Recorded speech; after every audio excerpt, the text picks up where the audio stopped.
আমাদের বেশিরভাগ মানুষের রমজান মাস মানে হলো 4টা কাজ: রোজা রাখা, তারাবি পড়া, ইফতার খাওয়া, সাহরি খাওয়া, বাস শেষ। ঠিক না ঠিক? আল্লাহ রমজান জুড়ে আমাদেরকে আপনি এমন আমল করার তৌফিক দান করুন যে আমলটা নষ্ট হবে না, যে আমলটা আপনি কবুল করবেন। ভাইরা আমার, আল্লাহ যদি কবুল করে আমলটা ছোট হলেও নাজাতের জন্য যথেষ্ট হয়ে যাবে। আমরা অনেক কষ্ট করে আমল করি, ইবাদত করি। অনেক সময় আমাদের কিছু ত্রুটির কারণে, আমাদের কিছু বিচ্যুতির কারণে, কিছু ভুলের কারণে আমাদের কষ্ট করা আমলগুলো বরবাদ হয়ে যায়, নষ্ট হয়ে যায়, সেগুলো আল্লাহর কাছে কবুল হয় না। যে আমলটা আমি আল্লাহর জন্য করলাম, আল্লাহর কাছ থেকে তার আজর এবং সওয়াব পাওয়ার জন্য করলাম, সেটা যদি আল্লাহ রাব্বুল আলামিন গ্রহণ না করেন, কবুল না করেন, অ্যাকসেপ্ট না করেন, তাহলে সে আমল করার কোনো মানে থাকতে পারে? অথচ আমরা অনেকেই আছি যে আমাদের অনেক আমল ইবাদত বন্দেগী করি, যার একটাও আল্লাহর কাছে কবুল হয় না। আজ আমরা এরকম 13 শ্রেণীর হতভাগা মানুষের কথা জানব, যে মানুষগুলোর কোনো বদামলের কারণে, কোনো ত্রুটির কারণে তার কোনো আমলই কবুল হয় না। আবার অনেকের সুনির্দিষ্ট কোনো ত্রুটির কারণে ওই ত্রুটি সংশ্লিষ্ট আমলটা ওইটা আল্লাহর কাছে কবুল হয় না। কারা সেই হতভাগা যাদের সে আমল, ইবাদত কষ্ট করে করা নেক আমল, সেটা আল্লাহ তাআলার কাছে গ্রহণযোগ্য হয় না? এর মধ্যে সর্বপ্রথম যে শ্রেণী মানুষের কথা আমরা বলবো, তারা হলো কুফুর এবং শিরকে যারা লিপ্ত। কিসে লিপ্ত? কুফুর এবং শিরকে লিপ্ত। আপনি নিজেকে মুসলমান দাবি করছেন, নামে মুসলমান, অথচ আপনার মধ্যে শিরক আছে, কুফুর আছে।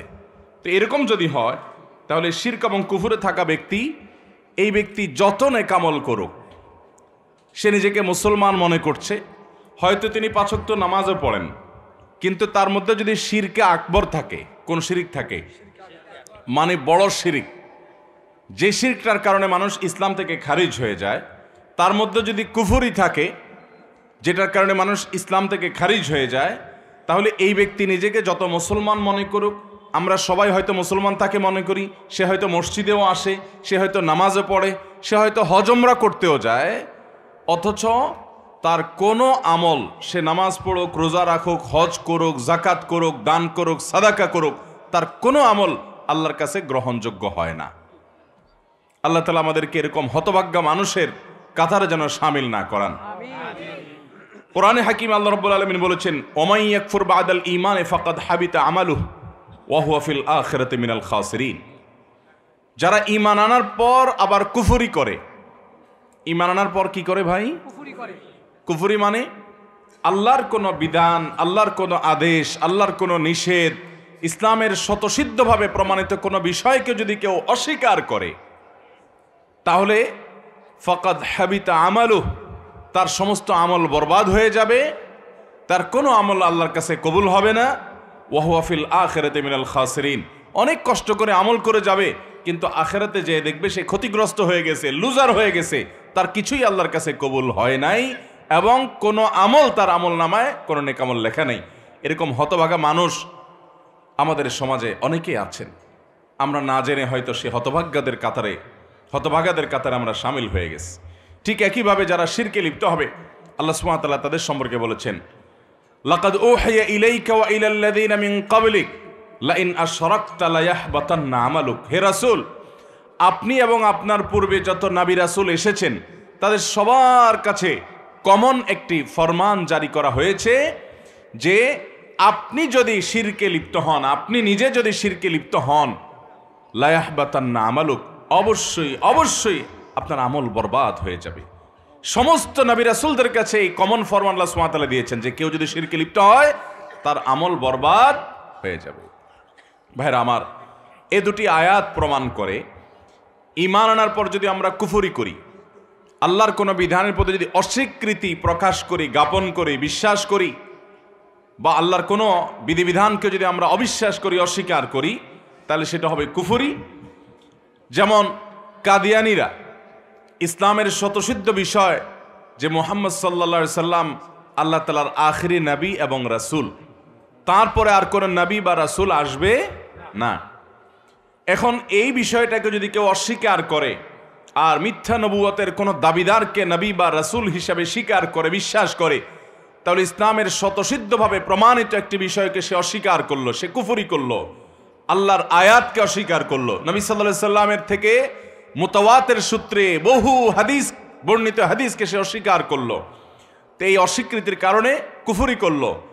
একসময় হয়তো তার ঈমান ছিল, কিন্তু সে যখন কাদিয়ানি ধর্মে যোগ দিয়েছে, সাথে সাথে তার সমস্ত আমল বরবাদ হয়ে গেছে। সে মানুষের খাতায় বা তার নিজের দৃষ্টিতে মুসলমান থাকতে পারে, কিন্তু আল্লাহর খাতায় সে মুসলমান হতে পারে না। তাহলে প্রথম হতভাগা মানুষদের কথা জানলাম, যাদের আমল আবাদত কিছুই কবুল হয় না, কোনো আমল কবুল হবে না। সেটা আর্থিক দান হোক, সেটা হজ উমরা হোক, সেটা কোনো নফল আমল হোক, ফরজ আমল হোক, সেটা শারীরিক ইবাদত হোক, সেটা আর্থিক ইবাদত হোক, কিছুই কবুল হবে না যদি কিসে লিপ্ত থাকে? শিরক এবং কুফরে। আমাদের সমাজে অনেক মানুষ আছে, নিজের সন্তান হয় না, কোনো মাজারে যায়, মাজারওয়ালার কাছে সন্তান দোয়া করে, আশা করে, কামনা করে, মাজারে গিয়ে সেজদা করে, পূজা করে, আছে না নাই? সাথে সাথে সে যেই সেজদা শুধু আল্লাহকে নিবেদন করার কথা, সে গায়রুল্লাহকে সেজদা নিবেদন করার কারণে সে শিরিক করলো। আর শিরকে যখন লিপ্ত হলো, সাথে সাথে তার সমস্ত আমল বরবাদ, এবং তার কোনো নেকামল আর কবুল হবে না যতক্ষণ পর্যন্ত সে তওবা করে, তার ভুলকে স্বীকার করে, মেনে, আল্লাহর কাছে লজ্জিত হয়ে ক্ষমা প্রার্থনা করে ভবিষ্যতে আর কখনো সে শিরক করবে না, কুফর করবে না, এই মর্মে যখন সংকল্প করে। আল্লাহ তাআলা আমাদেরকে এই ভয়াবহ আমল বিধ্বংসী এবং ইবাদত নেকামল কবুল হওয়ার ক্ষেত্রে সবচেয়ে বড় প্রাচীরের মতো, দেয়ালের মতো বাধা শিরক এবং কুফর থেকে বেঁচে থাকার তৌফিক দান করো। আমাদের অনেক ভাই আছি যারা আমরা শিরকে লিপ্ত না, কিন্তু কুফরে লিপ্ত। কিভাবে কুফরে লিপ্ত? আল্লাহ তাআলার কোনো আদেশ বা কোনো নিষেধ আমার বিবেকে ধরছে না। অনেক তরুণ আছেন, অনেক স্কুল কলেজে পড়ুয়া বন্ধুরা আছেন, যে কোরআনের কোনো আদেশ নিষেধ সম্পর্কে তিনি নিজের অবজারভেশন, নিজের লজিক, নিজের যুক্তি, সেগুলো দিয়ে তিনি মাপার চেষ্টা করেন আল্লাহর আদেশ নিষেধকে। মেপে ঝুপে যখন দেখলেন যে না, আমার বিবেকে এটা ধরছে না, আমার যুক্তিতে এটা খাটছে না, তখন তিনি সে সম্পর্কে সন্দেহ পোষণ করেন। আল্লাহর আদেশ নিয়ে, আল্লাহর নিষেধ নিয়ে যদি নিজের বিবেক দিয়ে, নিজের লজিক বা যুক্তি দিয়ে আল্লাহর আদেশ নিষেধকে পরিমাপ করতে যায় কেউ, এবং তার মধ্যে সন্দেহ তৈরি হয় বা অবিশ্বাস তৈরি হয়, অন্য সব ক্ষেত্রে ইসলাম মানলেও এরকম আল্লাহ তাআলা কোনো প্রমাণিত বিষয়কে যদি কেউ অস্বীকার করে বা সন্দেহ পোষণ করে, সাথে সাথে সে কুফরিতে লিপ্ত হলো। এই লোকের আর কোনো নেক আমল কবুল হবে না। কিয়ামত যত নিকটবর্তী হবে, ভাইরা আমার, এই কুফর, শিরক, গুপ্ত এবং প্রকাশ্য নানাভাবে আমাদের সমাজে অনেক বেশি বেড়ে যাবে। ঘরে ঘরে হবে, জনে জনে হবে, মসজিদে যাবে, অথচ তার অন্তরে আল্লাহর কোনো বিধানের প্রতি কুফরি আছে। সে মনে করে সুদ যে আল্লাহ হারাম করেছেন, এটা এই যুগে আর চলে না, এই যুগে হারাম ছাড়া, এই সুদ ছাড়া কি আর চলে? সে মনে করে পর্দার বিধান আল্লাহ দিয়েছেন, এখন কি আর এটা চলে? নারীদেরকে কি আটকায় রাখা যায়? সে মনে করতেছে এটা নারীদের আটকায় রাখার মাধ্যম, সে মনে করছে এটা মানুষের পিছিয়ে পড়ার মাধ্যম। কারণ এই সমস্ত বিশ্বাসের কারণে সাথে সাথে তার কুফরি হয়ে যায় এবং তার ঈমান থেকে সে খারিজ হয়ে যায় এবং তার কোনো আমল কবুল হয় না।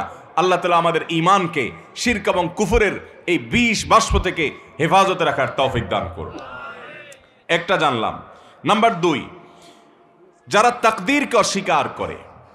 অনেক মানুষ আছে আমাদের সমাজে, দেখবেন আপনি যখন তাকদীরের কথা বলবেন, আপনি যখন ভাগ্যের কথা বলবেন, আপনি যখন আল্লাহর কাজা এবং ফয়সালার কথা বলবেন, যে আল্লাহর হুকুম, আল্লাহর ফয়সালা হয়েছে তাই এমনটি হয়েছে, বা আল্লাহর যা ফয়সালা হবে তাই হবে, এরকম কথা যখন বলেন, অনেক মানুষ আছে দেখবেন এমন মন্তব্য করেন যেন তিনি এই তাকদীর, এর কাজা ফয়সালা এগুলোকে মানে না। আরে রাখ তোর তাকদীর, আমারটা আমি দেখব, আমার ভাগ্য আমাকে নির্ধারণ করতে হবে।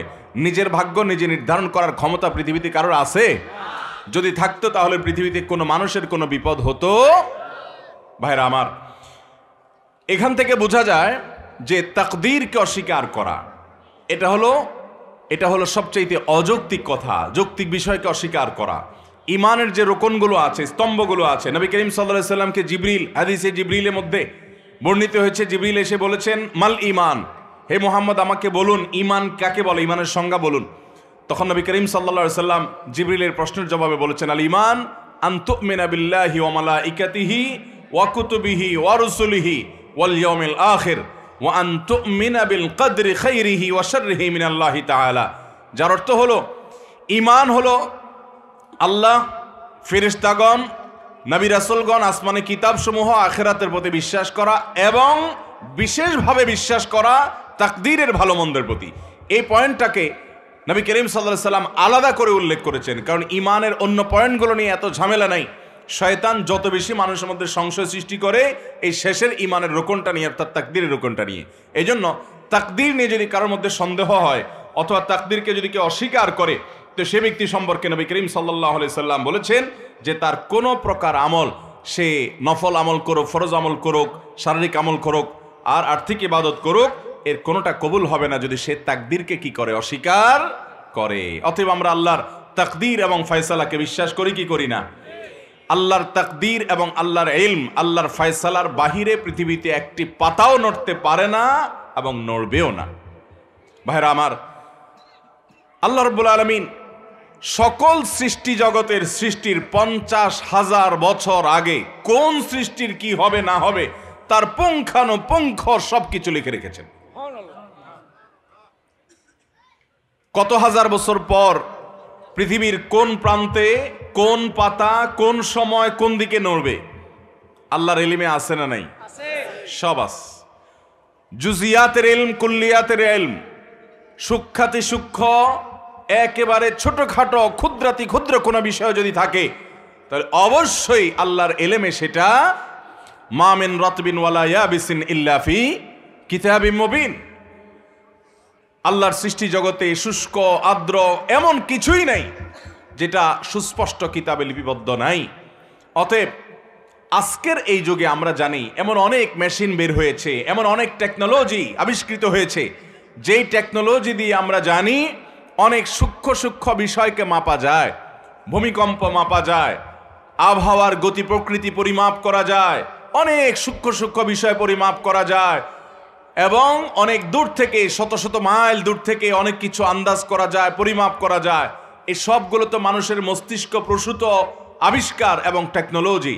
এই যদি হয় আল্লাহর সৃষ্টি মানুষের ব্রেইনের দ্বারায় সম্ভব, তাহলে স্বয়ং সৃষ্টিকর্তা, যিনি মানুষের ব্রেইনের সৃষ্টিকর্তা, তার দ্বারায় এই সমস্ত জুজইয়াত, সমস্ত কুল্লিয়াত, সূক্ষ্মাতি সূক্ষ্ম বিষয়ের সকল বিষয়ের ইলম এবং নিয়ন্ত্রণ নির্ধারণ এটা আল্লাহর দ্বারা সম্ভব নাকি সম্ভব না? ভাইরা আমার, আজকাল এমন এমন টেকনোলজি বের হয়েছে, আপনি হাতে একটা ঘড়ি পরবেন, এটা আমাদের দেশে এখন অহরহ, আপনার গ্রামাঞ্চলেও আপনি খোঁজ করলে পাবেন অনেকের কাছে, যে আমরা এমন এমন ঘড়ি বের হয়েছে, এটা পরলাম, পরে আমি সারাদিন হাঁটলাম, দিন শেষে আমি টোটাল কতশো, কত হাজার, কতটা কদম দিয়েছি, কয়বার পা ফেলেছি, কত দূর হেঁটেছি, কত কিলোমিটার, কত গজ হেঁটেছি, তার সকল কিছু আমি যা যা করেছি সকল আমল নামা ওই ঘড়িয়ে বলে দেয়। আছে না নাই? এগুলো মানুষ বানাইছে। মানুষের বিবেক, ব্রেন দিয়ে যদি এরকম আমার সারা দিনে সারা মাসে আমি কত কদম দিলাম, কত পা ফেললাম, কত কিলোমিটার হাঁটা হলো, কত দূর যাওয়া হলো, কত দূর প্রেসার দেওয়া হলো, কি না হলো, আমার সব কিছু যদি রিপোর্ট এই ঘড়ি দিতে পারে, তাহলে এই ঘড়ি যে মানুষ বানাইছে, সে মানুষকে যে আল্লাহ বানাইছেন, সে আল্লাহ রাব্বুল আলামিন তার সৃষ্টি জগতের কোথায় কি হবে না হবে তার সব কিছু, তার নির্ধারণ এবং তার ইলম, তার নখদর্পণ, তার আয়ত্ত, তার নলেজ, এটা তার থাকা সম্ভব কি সম্ভব না? এবং শুধু সম্ভব নয়, এটাই যৌক্তিক যে এটা তার থাকবে, না হলে তিনি আল্লাহ, তিনি আহকামুল হাকিমিন, তিনি কাদির, সব কিছু করতে সক্ষম, এই গুণবাচক নামগুলো তার কেন থাকবে? অতএব একজন ইমানদার তাকদীরের প্রতি বিশ্বাস রাখবে যে এটা আল্লাহ তাআলা নির্ধারণ।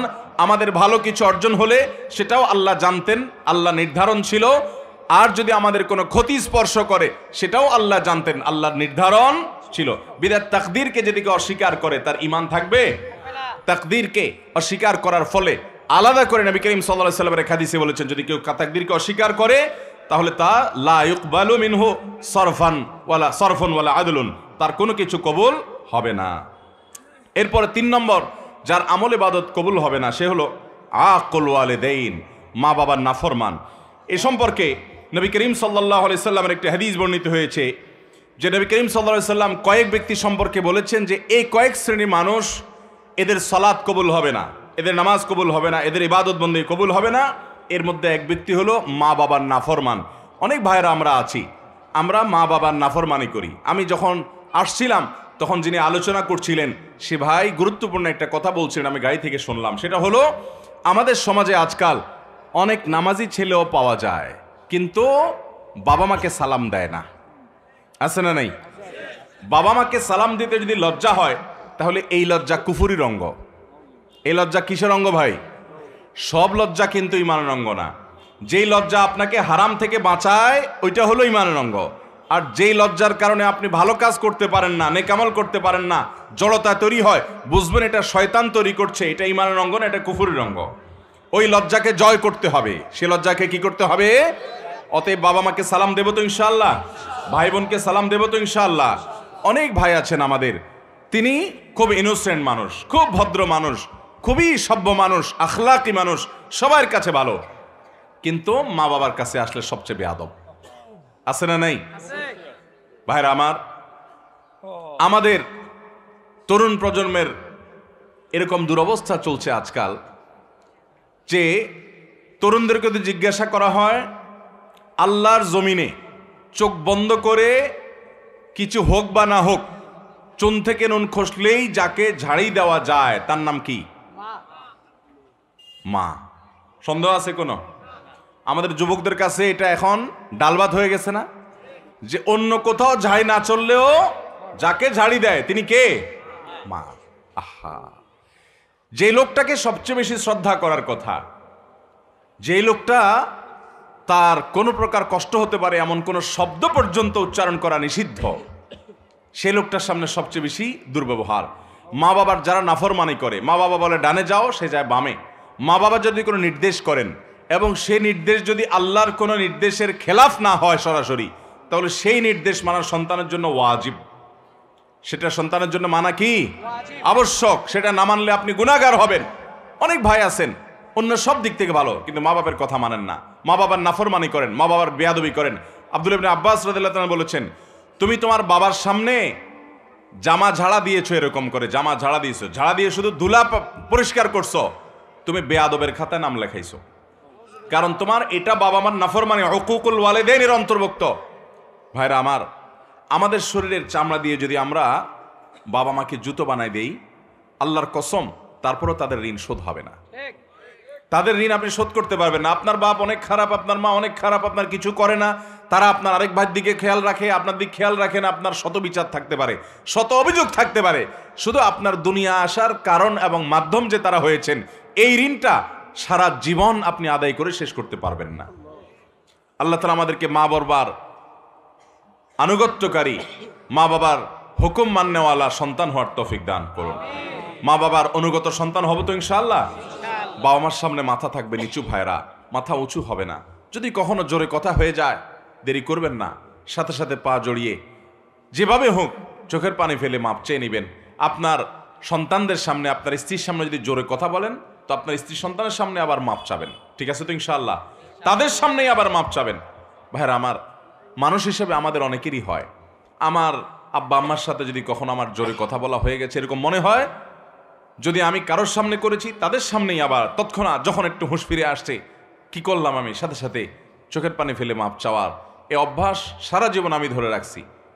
যারা বাবা হারিয়েছেন আমার মতো, তারা জানেন যে তাদের মাথার উপর থেকে কত বড় বট গাছ চলে গেছে। পড়ালেখা জানেন না আপনার আব্বা, হয়তো তিনি হয়তো গতানুগতিক শিক্ষায় শিক্ষিতও না, তিনি হয়তো অনেক ডান বামও বুঝেন না, আপনার হয়তো তেমন কোনো উপকারেও আসে না। আপনি এই যুগের ছেলে মেয়ে, আপনার অনেক বুদ্ধিশুদ্ধি, অনেক স্মার্টনেস আছে, ওই বেচারার হয়তো এগুলো কিছুই নেই। এরপরেও সন্তানের জন্য যে দিল থেকে একটা দোয়া আসে, সারা দুনিয়ার সমস্ত হুজুর একসাথে হয়ে দোয়া করলে ওই বাবা মার দোয়ার সমান কোনো দিনই হবে না। কিচ্ছু পড়ালেখা জানার দরকার নাই, মায়ের প্যাচ দিয়া দোয়া করতে জানে সেটাও নাই, সেটারও দরকার নেই। অনেক আয়াত হাদিস জানে, অনেক দোয়া দুরুদ জানে, এরকম কিছুও না। শুধুমাত্র ফেলফেল করে চেয়ে থাকে আর আল্লাহর কাছে সন্তানের কল্যাণ কামনা করে, বাস এইটুকুর দাম শত শত হাজার কোটি টাকার অ্যাসেটের চাইতে বেশি। আল্লাহ আমাদের বাবা মাকে কদর করার তৌফিক দান করুন। বাবা মার অবাধ্য এবং নাফরমান সন্তান, তার সালাত আল্লাহর কাছে কবুল হয় না, তার নেকামল, তার নামাজ আল্লাহর কাছে কবুল হয় না। ইব্রাহিম নবী করিম সাল্লাল্লাহু আলাইহি ওয়াসাল্লামের হাদিস বর্ণিত হয়েছে। এরপর 4 নম্বর, দান করে যে খোঁটা দেয় তার ওই দানটা কবুল হয় না। অন্যান্য আমল কবুল হয়, কিন্তু দানের আমলটা কবুল হয় না। যে দান করে কি করে? খোঁটা দেয়। আমরা যত মানুষ দান করি, বেশিরভাগ মানুষই দেখবেন বা একটা বড় অংশ দেখবেন আমাদের সমাজে, যারে দান করছে বিশেষ করে মানুষের উপকার করলে এটা আমরা বিভিন্নভাবে ইনিয়ে বিনিয়ে ইশারা ইঙ্গিতে ঘুরিয়ে ফিরিয়ে বলার চেষ্টা করি। এই রোগটা আমাদের মধ্যে আছে না নাই? আল্লাহ তাআলা কোরআনে কারিমে বলেছেন নেককার মানুষদের পরিচয় কি। সূরা দাহরের ভিতরে আবরার, মুত্তাকি, জান্নাতি মানুষের বৈশিষ্ট্য, তাদের গুণ, তাদের সিফাত উল্লেখ করতে গিয়ে আল্লাহ বলেছেন ওয়ায়ুতঈমুনা আত-তাআমা আলা হুব্বিহি মিসকিনাও ওয়া ইয়াতীমাও ওয়া আসীরা। যে নেককার মানুষ হলেন তারা যারা আল্লাহর মহব্বতে মানুষকে খাদ্য দেয়, মিসকিনকে দেয়, বন্দীকে দেয়, এই মানুষগুলোকে দেয়, এবং বলে তারা লা নুরিদু মিনকুম জাযাআও ওয়ালা শুকুরা ইন্নামা নুতঈমুকুম লিওয়াজহিল্লাহ। তোমাদেরকে যা দিয়েছি আল্লাহর কাছে দিয়ে, আল্লাহর জন্য দিয়েছি। তোমাদের কাছ থেকে প্রতিদানও আশা করি না, ফিডব্যাকও আশা করি না, এমনকি থ্যাঙ্কসও আশা করি না। কি আশা করে না? থ্যাঙ্কসও আশা করে না, মানে স্বীকৃতিরও আশা করে না। আমরা অনেককে উপকার করার পর দেখা যায় সে এটা স্বীকারও করে না। সে যে স্বীকার করে না এটা তার দোষ। মাল্লাম ইয়াশকুরিন্না ইসলাম ইয়াশকুরিল্লাহ। সে স্বীকার না করার কারণে সে গুনাহগার হবে, কিন্তু আপনি স্বীকারের আশা করবেন না। তার স্বীকার দিয়ে আমি কি করব? আমার তো সওয়াব পাওয়া দরকার কার কাছে? আল্লাহর কাছে। যদি সওয়াব পাওয়ার দরকার হয় আমি কারোর কাছ থেকে কোনো আশা করব? সে আমাকে চিনেও না এমন একটা ভাব ধরে, কোনো অসুবিধা নেই। তার চেনাচেনিতে কি আসবে যাবে? আমার রব যদি জানেন আমি দিয়েছি এবং তিনি যদি এটা সংরক্ষণ করেন যথেষ্ট, আর কিছু দরকার আছে? এটা হলো দান। এই দানের সওয়াব পাওয়া যাবে। আর দান করে যার দান করছেন তারে আপনি বিভিন্নভাবে খোঁটা দিলেন, খোঁচাখুচি করে দিলেন না, মানুষ সামনে বলে বেড়ালেন, অথবা সে যেন স্বীকৃতি দেয় এটার আশায় বসে থাকলেন, তাহলে আপনার এই আমলের সওয়াব আল্লাহর কাছে পাবেন না। এই দান আল্লাহর কাছে কবুল হবে। আমার দেশে অনেক মানুষ আছে মসজিদ মাদ্রাসায় দান করে, কিন্তু উনি আশা করে ওনার নামটা মাইকে হুজুর জোর করে বলে দেখ। আছে না নাই? যদি তার উদ্দেশ্য থাকে যে আমারটা শুনে আমার আরেক বন্ধু দিবে, আরেকজন দিবে, উৎসাহিত করব অন্যদেরকে, তাহলে ঠিক আছে, সেটা হলে জায়েজ আছে। কারণ আল্লাহ তাআলা কোরআনে কারিমে বলেছেন যে ইন তুখফুস সাদাকাত ফানিআম্মা হিয়া। তার আগের অংশটা কি? ইন তুবদুস সাদাকাতি ফানিআম্মা হিয়া ওয়া ইন তুখফুহা ওয়া তুতুহাল ফুকারা ইলা আখিল আয়া। যদি দান প্রকাশ্যে করো, অর্থাৎ অন্যকে উৎসাহিত করার উদ্দেশ্যে, তাহলে তো অনেক ভালো। আর যদি গোপনে করো যাতে করে তোমার ইখলাসের কোনো ঘাটতি না হয়, তো সেই দানেরও আল্লাহ তাআলা প্রশংসা করেছেন। এটা নিয়তের উপর নির্ভর করবে। আমি যখন ঢাকা এক মসজিদে নামাজ পড়াই 2002-03 সন এরকম সময় হবে, তখন আমার এক মুসল্লি মসজিদের ওই আল্লাহর বান্দা একটা কাগজ লিখে দিয়েছেন আমার কাছে। কাগজে লেখা ছিল যে হুজুর আমি মসজিদে এত টাকা আজকে দিলাম, একটু আমার জন্য দোয়া করতে বলেন মুসল্লিদেরকে। তো আমি নামাজের পরে বলে দিলাম জুমার পরে যে আল্লাহর এক বান্দা তিনি মসজিদে এত টাকা দান করছেন, আপনারা ওনার জন্য দোয়া করেন, আল্লাহ তার দানকে কবুল করেন, তার জন্য খায়রে ফয়সালা করেন, দোয়া করে দিয়েন। এটা আমি ঘোষণা দিলাম। এরপরে সুন্নত নামাজ যখন শেষ হলো, ওই লোকটা এসে আমাকে বলল হুজুর আমি চিরকুটটা দিয়েছি, আপনি আমাকে চিনেন, আবার নিচে লিখেও দিয়েছি বিনীত অমুক, কিন্তু আপনি বললেন কি এক আল্লাহর বান্দা দান করছে, আপনারা দোয়া করিয়েন। আমার নামটা বললে কি আপনার কোনো গুনাহ হইতো? তো আমি বললাম ভাই আপনার নামটা নিলে গুনাহ হইতো না, এটা ঠিক বলছেন, কিন্তু আপনার নামটা নিলে কোনো সওয়াব হইতো না। কোনো সওয়াব হইতো? বরং আপনার আমলটা নষ্ট হইতো কিনা, অহংকার আসতো কিনা সে আশঙ্কা ছিল। এটা আপনার জন্য আরো ভালো হয়েছে। অনেকে দেখবেন মসজিদে ফ্যান একটা দিয়ে লেখা দেয় সৌজন্যে অমুক। সে মনে করে আল্লাহর ফেরেশতারা ঠাওর পায় না, না পায়, এটা লিখে দিই। কারণ কার সওয়াব কোথায় লিখে দেয় ফেরেশতারা? ফেরেশতাদের সম্পর্কে এরকম জাহালত, এরকম অজ্ঞতা যদি থাকে তাহলে তো ঈমান নিয়ে টানাটানি হবে। ভাইরা আমার, তাহলে আমাদের দান হবে কার জন্য? দান করে কোনোদিন যাকে দান করেছি তাকে কখনো আর সে বিষয়ে বলতে যাব। বড় রিস্কি একটা আমল ভাই, বড় খাতরাই আমল, আর্থিক আমল। আর্থিক আমল, যে আমলটা টাকা এবং পয়সা যেখানে খরচ হয়, সে টাকা পয়সা খরচ হওয়া আমল, এই আমলের মধ্যে ভেজালের পরিমাণ সবচাইতে বেশি। তো এই ব্যক্তি, যে ব্যক্তি দান করে আবার খোঁটা দেয়, এর এই দানের আমলটা আল্লাহর কাছে কবুল হবে। আল্লাহ তাআলা আমাদেরকে ইখলাসের সাথে দান করার তৌফিক দান করুন।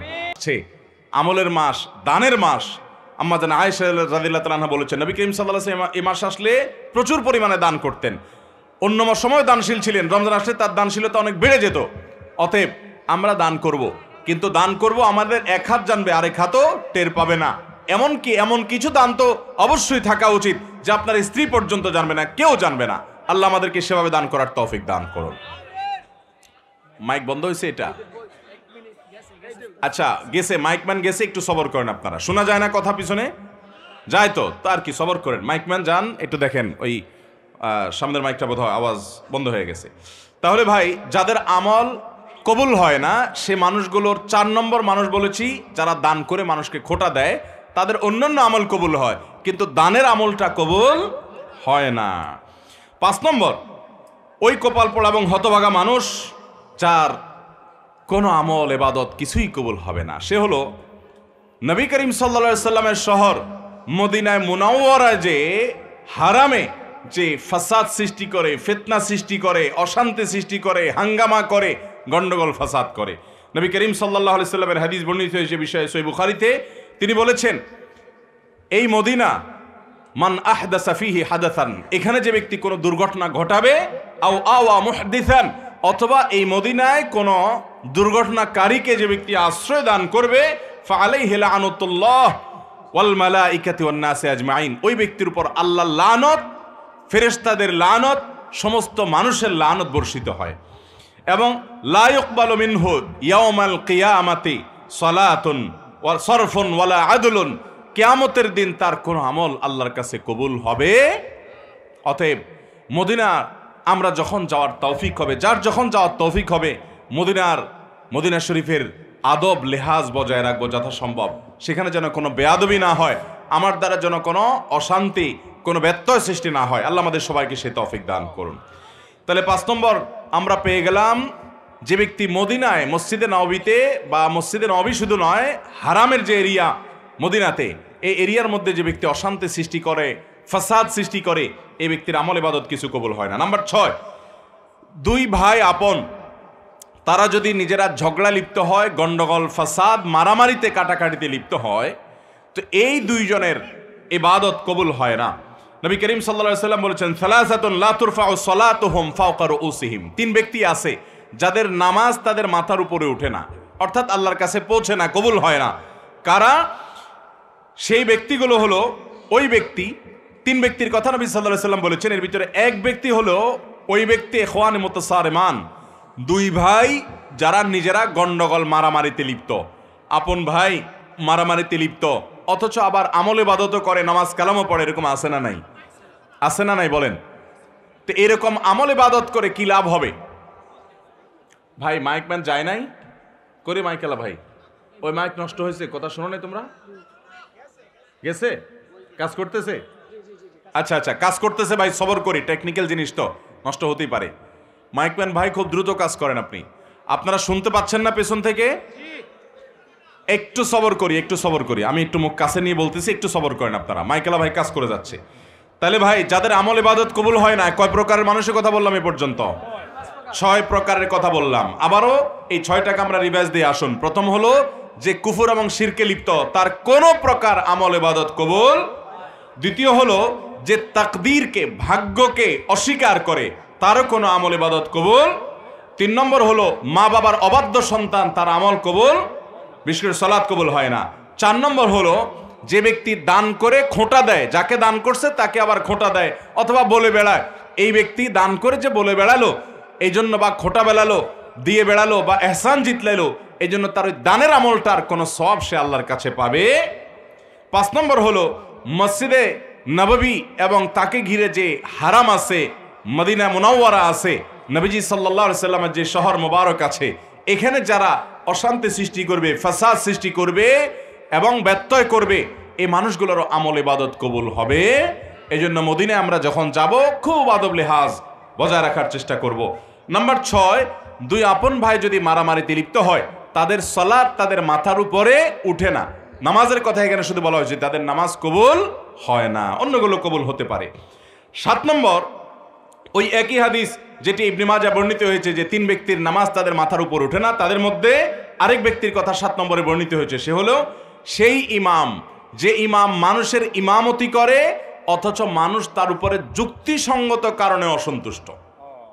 এরকম অনেক ইমাম আছে না নাই? এখানে বড় ইমামতের ইমামও হতে পারে, ছোট ইমামতের ইমামও হতে পারে। বড় ইমামতের ইমাম মানে রাষ্ট্র শাসক শাসন করে, কোন অঞ্চলের শাসন করে, যে কোনো পর্যায়ের শাসক। আর ছোট ইমামতের ইমাম মানে হলো ওয়াক্তিয়া নামাজের ইমামতের ইমাম। যে কোনো ইমাম হোক না কেন, তিনি নেতৃত্ব দিচ্ছেন, তিনি মানুষের নেতা হয়েছেন, তিনি ইমামতি করছেন, অথচ যারা তার পিছনে অনুসরণ করছেন তারা যুক্তিসঙ্গত কারণে তার উপর অসন্তুষ্ট। অযৌক্তিক কারণে তো বাংলাদেশের সময়ের উপরেই কম বেশি মুসল্লিরা অসন্তুষ্ট আছে না নাই? হুজুরদের উপরে শতভাগ সন্তুষ্ট এরকম মুসল্লি, এরকম মসজিদ পাওয়া যাবে না। তাছাড়া হুজুররাও মানুষ শতভাগ সন্তুষ্ট হওয়া সম্ভব না। কিন্তু যৌক্তিক কারণে বেশিরভাগ মুসল্লি বা সব মুসল্লিরাই অসন্তুষ্ট, কিন্তু হুজুরের খুঁটির জোর বেশি, গায়ের জোর বেশি, এই জন্য হুজুরের সরানো যায় না। এরকম কিছু হুজুর আছে না নাই? অথচ ওই হুজুর অনেক নাজায়েজ কাজে লিপ্ত, মানুষ ভয়ে বলতেও পারে না, কারণ হুজুর বড় বড় পাওয়ার আলাদের সাথে হাত রাখে। আছে না নাই? তো এইরকম হুজুর, তাদেরও এই সালাত তাদের মাথার উপরে উঠবে না, আল্লাহর কাছে যাবে না, তাদের নামাজ কবুল হবে না। ইবনে মাজাহ শরীফের হাদিস বলতেছে। তাহলে সেই ইমাম, যে ইমামের উপরে তার অনুসারীরা অসন্তুষ্ট যৌক্তিক কারণে, তার আমলও কবুল হবে না। 8 নম্বর হলেন ওই নারী, যেই নারী রাত্রি যাপন করেছেন অথচ তার স্বামী তার উপরে যৌক্তিক কারণে অসন্তুষ্ট। অযৌক্তিক কারণে স্বামী অসন্তুষ্ট হলে ওইটার কারণে স্ত্রীর আমল ইবাদত কবুল হবে না, ব্যাপারটা সেরকম নয়। যদি যৌক্তিক কারণে তার স্বামী তার উপরে অসন্তুষ্ট থাকে এবং তিনি ওই অবস্থায় তেড়ামি করে রাত পার করে দেন, তাহলে এ আল্লাহর বান্দি, তার সালাত তার মাথার উপরে উঠবে না। এটাও ইবনে মাজাহর হাদিসে বর্ণিত আছে। তাহলে 8 নম্বর পেলাম সেই নারী, যে নারী রাত্রি যাপন করেছেন অথচ তার স্বামী তার উপরে যৌক্তিক কারণে অসন্তুষ্ট। এরপর তিরমিজির বর্ণিত হাদিসে আমরা জানি 9 নম্বর শ্রেণী মানুষের কথা, যার আমল ইবাদত কবুল হবে না, বিশেষ করে সালাত কবুল হবে না, সে হলো ওই কৃতদাস, যে কৃতদাস সে কোনো ন্যায্য বা শরীয়গ্রাহ্য কারণ ছাড়া যে তার মালিক থেকে ভেগে গেছে। এই ব্যক্তি সম্পর্কে নবী সাল্লাল্লাহু আলাইহি ওয়াসাল্লাম হাদিসে আসছে যে এই ব্যক্তি ফিরে আসা পর্যন্ত হাত্তা ইয়ারজা, তার সালাত, তার ইবাদত আল্লাহর কাছে কবুল হয় না। তার 9 নম্বর হলো যে ব্যক্তি তার মালিক থেকে যৌক্তিক কারণ ছাড়া ভেগে গেছে, তার আমল ইবাদত, তার সালাত কবুল হয় না। এবং 10 নম্বর হলেন ওই নারী, যেই নারী বাসা থেকে বের হয়েছেন সুগন্ধি মেখে। আজকাল আমাদের অনেক মুসলমান মেয়েরা আছেন, আমাদের অনেক মা বোনরা আছেন, যে অনেক পারফিউম ব্যবহার করে, অনেক সুগন্ধিযুক্ত প্রসাধনী ব্যবহার করে তার আশপাশের পুরো পরিবেশটাকে মোহিত করে ফেলছে সুগন্ধি দিয়ে, সেটা ব্যবহার করতে তিনি বের হচ্ছেন। এই সুগন্ধি যতজনের নাকে যাচ্ছে তারা ফিতনায় পতিত হচ্ছে, তারা কল্পনার জেনায় লিপ্ত হচ্ছে, তারা গুনাহগার হচ্ছে, সমাজ অস্থিতিশীল হচ্ছে, ফাসাদের দিকে যাচ্ছে। এরকম অনেক মা বোন আমাদের আছেন না নাই? এই সমস্ত মা বোনদের অনেকে আছেন নামাজও পড়তে যান, এভাবে সুগন্ধি ব্যবহার করে তিনি বাজারে গেলে, অন্যান্য কাজ করলে তার পরিণাম কি হবে সেটা তো পরের কথা। আপনি শুধু এটা চিন্তা করুন যে নবী করিম সাল্লাল্লাহু আলাইহি ওয়াসাল্লাম এইরকম সুগন্ধি ব্যবহার করে কোন নারী যদি মসজিদে পর্যন্ত যায়, তার সম্পর্কে পর্যন্ত নবী সাল্লাল্লাহু আলাইহি ওয়াসাল্লাম বলেছেন যে তার সালাত কবুল হবে না। তিনি মসজিদে গিয়ে নামাজ পড়লে সে নামাজ কবুল হবে না যতক্ষণ পর্যন্ত বাসায় ফিরে এসে গোসল করে তার শরীরের সে সুগন্ধি ধুয়ে মুছে পরিষ্কার করে নামাজ আদায় না করবেন। এর মানে কিন্তু এই না যে একজন নারী সুগন্ধি ব্যবহার করতে পারবেন না, 100 বার ব্যবহার করবেন। তিনি তার বাসায় সুগন্ধি ব্যবহার করবেন, নিজের লোকদের মধ্যে তিনি সুগন্ধি ব্যবহার করবেন, গায়রে মাহরাম কারোর কাছে তার সুগন্ধির ঘ্রাণ যেন না যায় সেটা তিনি হতে দিবেন না।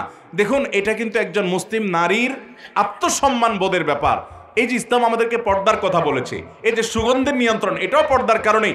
এই যে তাদের কণ্ঠকে আল্লাহ তাআলা কোমল করতে নিষেধ করেছেন তাদের সাথে কথা বলার সময়, এটাও পর্দার প্রয়োজনে। কেন? কারণ মুসলমান নারী অতি সম্ভ্রান্ত, তার ইজ্জত এবং সম্মানের মূল্য অনেক বেশি। রাস্তার মানুষ তাকে নিয়ে বাজে চিন্তা করবে, এটা কোনো আত্মসম্মান বোধ সম্পন্ন কোনো নারী সেটা হতে দিতে পারে?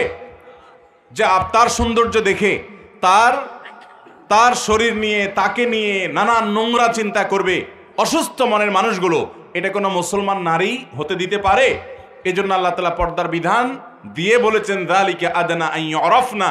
এটা এই জন্য দেওয়া হয়েছে যাতে চেনা যায় পর্দা দেখে যে এরা বাজারে মহিলা না, এরা সেই মহিলা যাদের মধ্যে সম্ভ্রম আছে, সম্ভ্রম এবং ইজ্জত রক্ষা করার গরজ আছে, যাদের আত্মসম্মান বোধ আছে। এরকম আত্মসম্মান বোধ সম্পন্ন নারী তারা, তারা নিজেদের ইজ্জতকে রাস্তা রাস্তায় বিলায় বেড়ায় না, মানুষকে নিয়ে জল্পনা কল্পনা, তাকে নিয়ে মানুষকে জল্পনা কল্পনার সুযোগ দেয় না। অতএব এইটার প্রয়োজনে একজন নারী তিনি সুগন্ধি ব্যবহার করবেন তার নিজের আলোয়, নিজের বলয়ে। তিনি বাহিরে যখন যাবেন পরপুরুষকে আকৃষ্ট করার উদ্দেশ্যে তিনি সেটা করবেন না। হালকা পাতলা যদি থাকে, যার ফলে অন্য পুরুষের নাক পর্যন্ত না যায় বা আশপাশটা মোহিত হয়ে যাওয়ার মতো না হয়, তাহলে সেটুকু জায়েজ হতে পারে। যাই হোক, তাহলে 10 নম্বর হলো সেই নারী, যেই নারী মসজিদে নামাজ পড়তে গেছে অথচ এইভাবে গেছে। দেখেন, নামাজ পড়তে গেলেও যদি বেপর্দাভাবে যায়, বেশরীয়তি ভাবে যায়, সেটাও কিন্তু আল্লাহর কাছে সওয়াবের কারণ হবে না, সে নামাজ কবুল হবে না। 11 নম্বর, ওই ব্যক্তি, যে ব্যক্তি দান করে কিন্তু সে দানটা হারাম টাকা থেকে দান করে। এরকম লোক আমাদের দেশে আছে না নাই? অভাব নাই। মসজিদ, মাদ্রাসা, ওয়াজ মাহফিলে টাকা দেনেওয়ালা মানুষ হারাম টাকা যারা উপার্জন করে, এদের টাকাগুলো যদি নেওয়া বন্ধ করতো, তাহলে মাহফিলগুলোর এত আলো ঝলমলো লাইটও থাকতো না। মসজিদ, মাদ্রাসা, ওয়াজ মাহফিল আমরা যারা করি, এর পরিচালনার সাথে যারা জড়িত, এদের মধ্যে খুব অল্প সংখ্যক মানুষ আছে যে ইসলামটাকে ভালো করে বুঝছে, যার কারণে না বুঝান দেওয়া আছে। খেয়াল করছেন কখনো? এটাকে বলা হয় হাতিমে কাবা। এটা কাবার এরিয়া। ইব্রাহিম আলাইহিস সালাম যে কাবা পুনর্নির্মাণ করেছিলেন, এই জায়গাটা কাবার ভিতরে ছিল।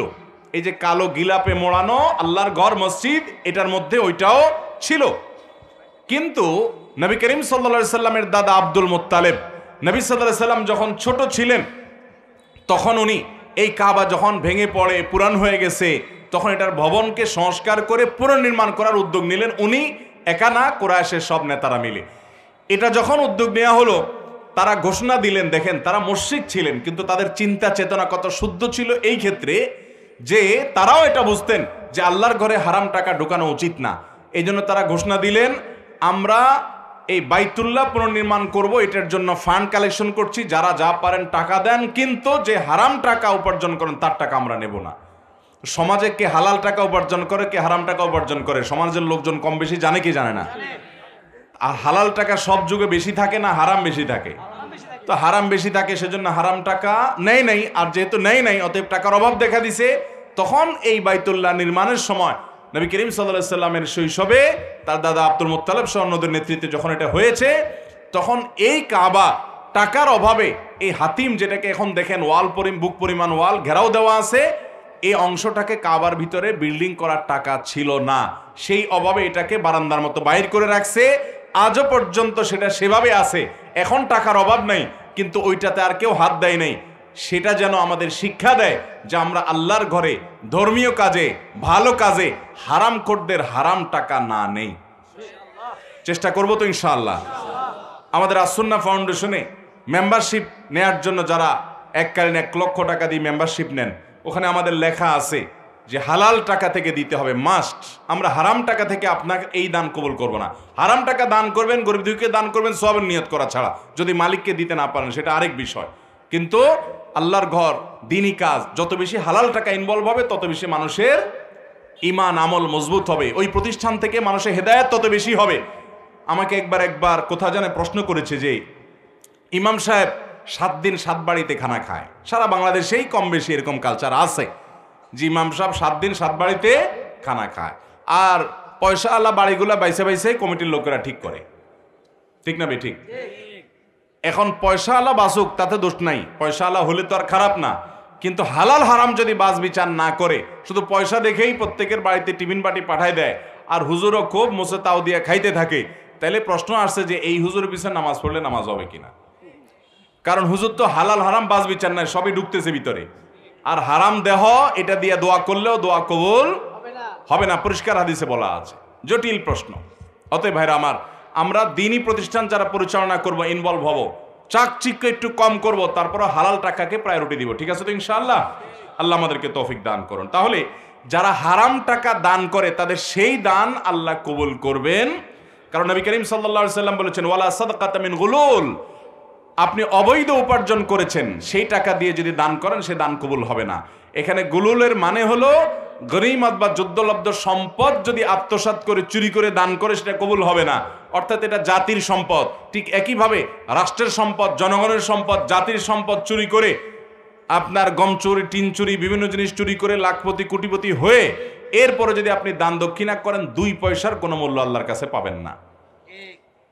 নবী করিম সাল্লাল্লাহু আলাইহি সাল্লাম পরিষ্কারভাবে বলেছেন যে ওয়ালা সাদাকাতা মিন গুলুল, এই মানুষের জাতীয় সম্পদ আত্মসাৎ করে চুরি করে আপনি সাদকা করেন, সেই সাদকা কবুল হবে না।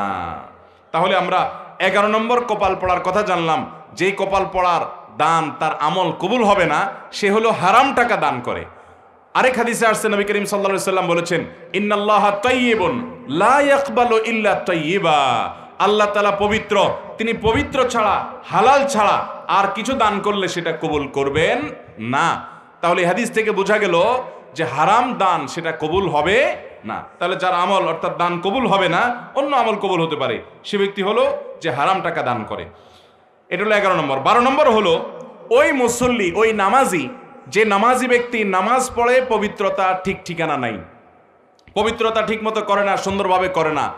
বিশেষ করে শীতের সময় আসলে দেখবেন আমাদের অনেক ভাই আছেন নামাজ আর জন্য অজু করেন, কিন্তু অজু এত তাড়াহুড়ো করে করেন যে কোনোর এখানে শুকনা থাকে, গোড়ালির ওখানে শুকনা থাকে, আঙ্গুলের চিপায় শুকনা থাকে, কানের লতির এখানে শুকনা থাকে। আসেনি নাই?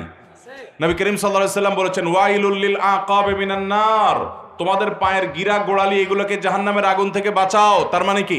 ভালো করে ডলে ডলে ধুয়ে তারপরে অজুকে পূর্ণাঙ্গ করো। অজুর যত নির্দেশ আছে ওলামায়ে কেরাম বলতে পারবেন, অজু সম্পর্কিত যত নির্দেশ নবী করিম সাল্লাল্লাহু আলাইহি সাল্লামের আছে তার সবগুলাতে একটা শব্দ আছে, সেটা হলো ইসবাগুল ওযু, আসবিগুল ওযু। তার মানে আকমিলুল ওযু, অর্থাৎ অজুকে পরিপূর্ণভাবে করো, উত্তম রূপে করো, ভালোভাবে করো। অজু ভালোভাবে করার মানে এই না যে পানি 1 বালতি খরচ করেন, পানি খরচ করবেন কম, কিন্তু কোনো জায়গায় শুকনা থাকতে পারবে না, ভালো করে ডলে দিতে হবে। তো যদি কেউ অজু অপূর্ণাঙ্গ রাখে, শুকনা রাখে বা ভালো করে পবিত্রতা অর্জন না করে, ওই ব্যক্তি ওই অজু নিয়ে নামাজ পড়লে সে নামাজ কবুল হবে না। অন্য আমল কবুল হবে কিন্তু তার নামাজ কবুল হবে না। কারণ নবী করিম সাল্লাল্লাহু আলাইহি সাল্লাম বলেছেন যে লা তুকবালু সালাতুন মিন গায়রি তাহুরিন, পবিত্রতা ছাড়া কোনো নামাজ কবুল হবে না। অতএব ফরজ গোসল ঠিকমতো করতে হবে, অজুটা ঠিকমতো করতে হবে, নাহলে ওই নামাজ কবুল হবে না। তাহলে যার আমল অর্থাৎ নামাজ কবুল হয় না সে হতভাগা মানুষ। তার 12 নম্বর আমরা পাইলাম যে পবিত্রতা অর্জন করা ছাড়া কিংবা অপূর্ণাঙ্গ পবিত্রতা নিয়ে নামাজ পড়ে, তার নামাজ কবুল হবে না।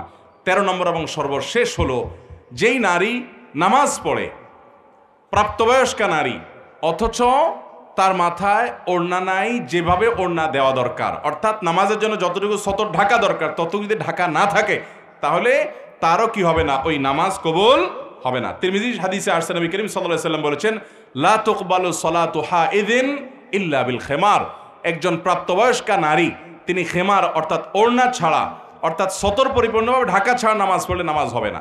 আমাদের বাংলাদেশে গ্রামে শহরে এখনো হাজার হাজার মা বোন আছেন নামাজ হয় না, নামাজ হয় না। আপনার আশেপাশে আপনার মা চাচি, আপনার যারা যারা নামাজ পড়ে, বিশেষ করে আপনার মাহরাম নারী যারা, আপনার মা বোন, তাদের নামাজের দিকে একটু খেয়াল রাখেন। অনেকে আছেন সালাত আদায় করেন কিন্তু সালাত হয় না। কেন হয় না?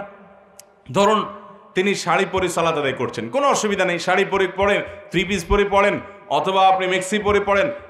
উদ্দেশ্য হলো, মূল বিষয়টা হলো সালাতের মধ্যে সতর ঢাকতে হবে। পুরুষের জন্য সালাতে সতর হলো নাভি থেকে হাঁটু পর্যন্ত, আর কাঁধও যেন খোলা না থাকে সে মর্মে হাদিসে আছে পুরুষের জন্য নির্দেশনা। কিন্তু নারীর সালাতের জন্য তার সতর হলো মাথা থেকে পা পর্যন্ত, মুখমণ্ডল, 2 হাতের কবজি এবং পায়ের তলা, এগুলা ছাড়া তার পুরো শরীর তাকে ঢাকতে হবে। এখন যদি শুধুমাত্র একটা শাড়ি পরে মাথার উপরে ওড়না টেনে দেয়, অথবা একটা সাধারণ ওড়না পরে কোনো রকম টেনে দেয়, তাহলে গলা, তারপরে চুল, চুলের বড় অংশ, তারপরে মাথার কপালের উপর দিককার চুল, তারপরে এদিককার আশেপাশের অংশ, এগুলো দেখা যাবে কি যাবে না? অনেক সময় দেখা যাবে যে পেট পিটের অংশ দেখা যাচ্ছে, হাতের গোছা, এগুলো রুকুতেছে উঠা যাওয়ার সময়, নামার সময় শাড়ি সরে যায়, এগুলো দেখা যাবে। তো এগুলো যদি পুরো নামাজে খোলা থাকে তাহলে নামাজ হবে না। আমাদের অনেক বোনরা জানে না, অনেক মহিলারা জানে না, অনেক মারা জানে না। আজকাল অনেক নামাজের ওড়না বের হয়েছে মাশাআল্লাহ, যে ওড়না মাথা থেকে পা পর্যন্ত পুরো শরীরকে ঢেকে দেয়। ওইটার ভিতরে আপনি যদি তাদেরকে ওইটা দেন নামাজের জন্য, তাহলে ওটার ভিতরে নামাজ পড়লে আর এগুলো কোনোটা খোলা থাকে না। তার ভিতরে এবার শাড়ি থাকুক, অন্য কিছু থাকুক, উপর দিয়ে ওড়না মাথা থেকে পা পর্যন্ত ঢেকে ফেললেন। তো এই যে পুরো শরীর সতর ঢাকতে হয় নামাজের মধ্যে, অনেক মহিলারা জানেন না, তাদের নামাজ হয় না। তো এদের এই নামাজ আল্লাহর কাছে কবুল হবে না, যে নামাজের সতর ভালো করে ঢাকা হয় নাই। তাহলে 13 শ্রেণীর মানুষের কথা আমরা জানলাম।